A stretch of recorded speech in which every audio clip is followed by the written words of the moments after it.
Hey there, welcome to Whole Soul Gardening. This is Ken, and today we're going to talk about honey. Honey. Uh, um, First of all, I love honey. I've loved honey even before I started eating healthy. Of course, then it was processed honey, which I used to love on hot biscuits and waffles and everything else. Of course, I've always had a bad sweet tooth. So bad when I was a kid, I used to eat sugar by the scoopfuls out of the sugar container. I remember one time that I got up in the middle of the night, and I was small, but I remember this so vividly because I got up in the middle of the night and walked into the kitchen, and by the kitchen faucet there was a small plate, and it had some yellow stuff on there, looked to me like cake frosting. So I immediately thought, ooh, cake frosting, sugar. And my intelligent mind didn't kick in, going, well, Mom didn't cook a cake and I haven't seen any icing around. No, all I thought was sugar. So I took that entire plate and I picked it up and I just licked it. And I know I screamed a high mercy because that plate contained hardened Lysol that evidently my mom had put on the plate to either absorb odors or something, I don't know. And just to tell you how bad that was, I don't remember anything afterwards. So but anyway,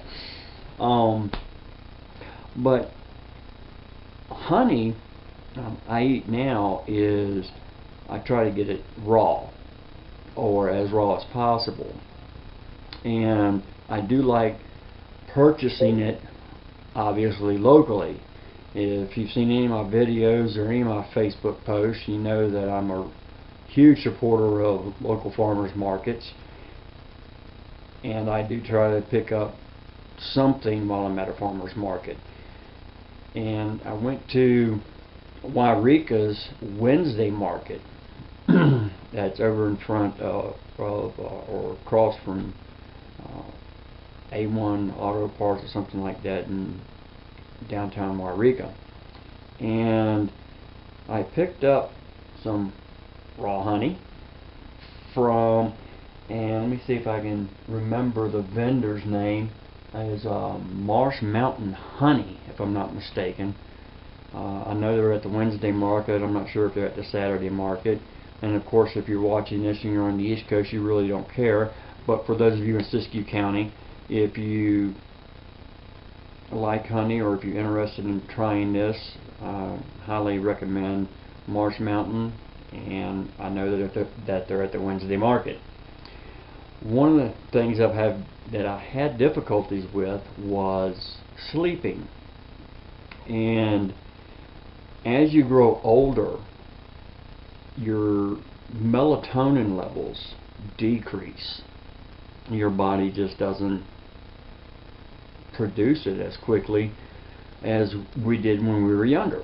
And other things contribute, there's other contributing factors to not getting enough sleep. And one of the things that I have been reading was that mixing a teaspoon of raw honey with warm water would help you get better sleep. And it actually works incredibly well, and I wanted to read a little bit more about why. And one of the things I found out, excuse me again, I've got my laptop in front of me, so one of the reasons is that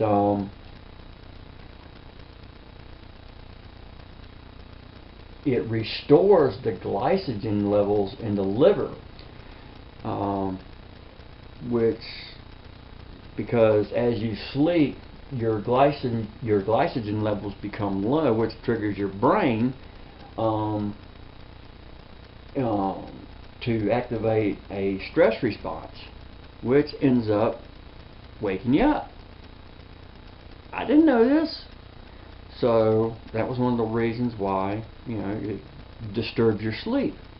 Another thing is too that the raw honey and the warm water assist the body in releasing melatonin, which also helps you get a more restful night's sleep. So there you have it. That's why I drink warm honey water.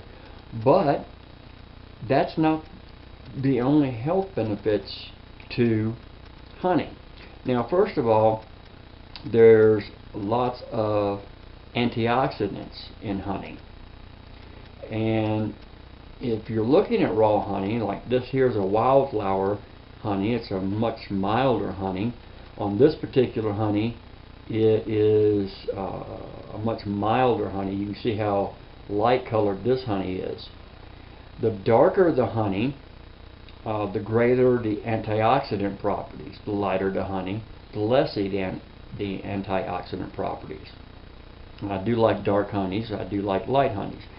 And the light honeys are milder.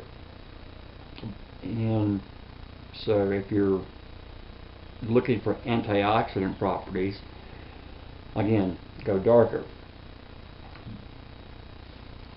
But the other medicinal uses, as I just stuttered through this whole video, is that as soon as my computer decides it wants to reload, as it's reloading right now, it's also antibacterial, which it does hamper the growth of foodborne pathogens such as E. coli, which we've been hearing a lot about lately, and Salmonella. And it also fights certain bacteria, including staph and others, both of which are common in hospitals and doctors' offices. Now,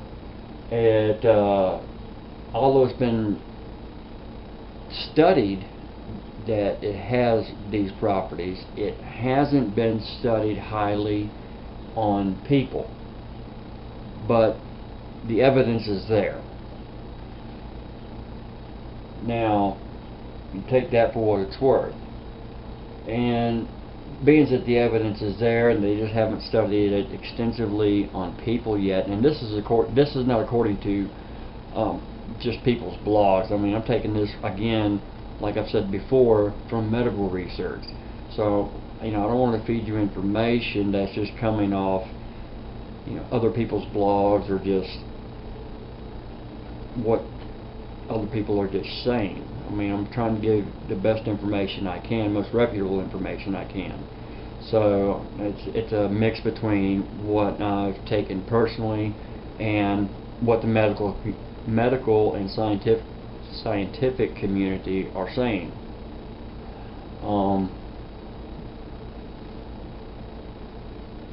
And this particular information is coming off of WebMD. Now, honey is already known for wound care. That let me see here. Honey made in New Zealand from the nectar of a different type of flower was known to stimulate healing on wounds. So, honey, and even in indigenous cultures, Native American cultures, honey has been used for a wide variety of medicinal uses, as well as a food. So, honey has many uses, even mixed with apple cider vinegar in some cases. So, but for me, what I've used the honey for is for sleeping. And any other benefits that I may be getting from it are just a plus. But when buying honey, try to get it in its rawest form possible, and that way you're not getting the whole other processing that goes along with it, and that may be adding more sugars to it and cooking out some of the beneficial properties of the original product. Now, in particular with this particular honey here, talking with the people who actually make it, which is another benefit to getting your products from farmers market, is because when you're talking to the person behind the table, you're talking to the person who has either grown a product or made the product.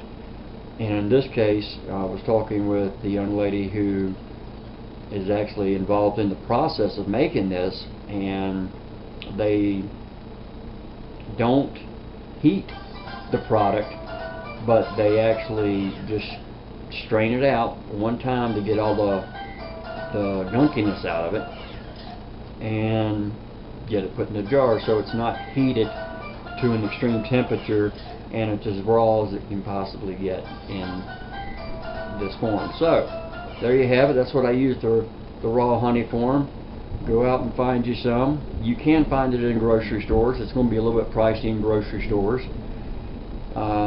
Actually, this one here is 1.5 pounds that we picked up for $10. Now, something this size in a grocery store is going to run you about $15 for raw honey. Now, you can get the processed honey way cheaper, but again, you're going to get all the extra crap, and you're going to get a lot less of the beneficial stuff.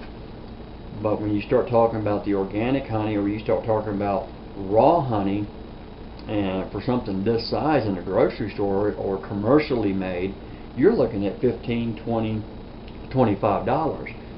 9 times out of 10, you go to your local farmer's market, you're going to find it a heck of a lot cheaper. So go out, get yourself some honey, put it in some warm water, get a good night's rest, find some other uses for honey, leave us some comments. I see y'all are watching the videos. You're not leaving any comments. This is not a one-way conversation. Leave me some comments, questions, what have you, and let us know how you're using the honey and how it's helping you, or what you've noticed. So have a good day. Namaste. We'll talk to you again. Bye for now.